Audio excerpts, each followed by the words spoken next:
In the week ending on March 19th, 2016, the iPhone 6s got endorsed by none other than the Cookie Monster himself. Here comes this week's Apple news in this episode of Apple Wedge Weekly by WearNotice. To Apple, the Cookie Monster is no longer a monster, he's a friend. That's because the Cookie Monster starred in Apple's latest desperate iPhone 6s ad that showcases Hey Siri on the device.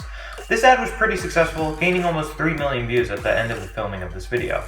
So, all you marketing majors out there, take this as a lesson. In order to successfully promote your product, you need to publish a video of a food-loving guy with strangely colored, almost spiky body fur using it. Yes, this means that you should be calling Guy Fieri and asking him to promote your product. Apple also released a few goodies for developers this week, one of which was Apple News format, which Apple is now allowing any publisher to sign up to use. This means that if you own any sort of news agency, your content can finally appear in the Apple News app. The other two things Apple released for developers this week are the 7th beta of iOS 9.3 and the 7th beta of OS X 10.11.4. If you remember, the arguably most important new feature in iOS 9.3 is Night Shift, which basically gives your screen an orange hue to limit the amount of blue light that your screen emits, since blue light is thought to make it harder to sleep.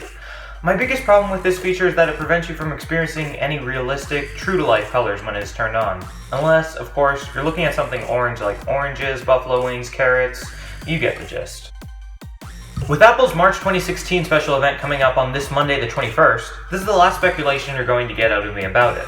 It was all that I talked about in last week's episode of Apple Wedge Weekly, so if you want to watch that, click right over there on my face. Or stick around here and watch this week's predictions about the event. So I'm expecting to see the iPhone SE, which is basically a 3D touch lacking 4-inch iPhone 6s, a 9.7-inch iPad Pro, new Apple Watch bands, more specifically a Space Black Milanese Loop band, and I'm also going to guess that iOS 9.3, OS X 10.11.4, watchOS 2.2, and tvOS 9.2 may, nothing definite, just may, be released in stable versions on Monday after or during Apple's special event. Since the 6th beta of iOS 9.3 was released on Monday, March 7th, and then the 7th beta was released on Monday, March 14th, it would make sense that Apple released a stable version of iOS 9.3 on Monday, March 21st, instead of an 8th beta, since it has a special event on the 21st, and it would follow the company's pattern of releasing a new version of iOS 9.3 every Monday.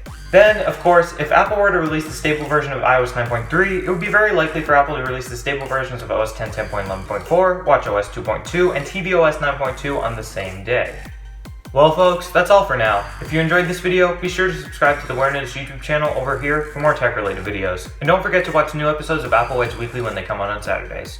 Also, if you like written content, navigate to the WearNotice website at wearnotice.com for more tech news, reviews, and how-tos.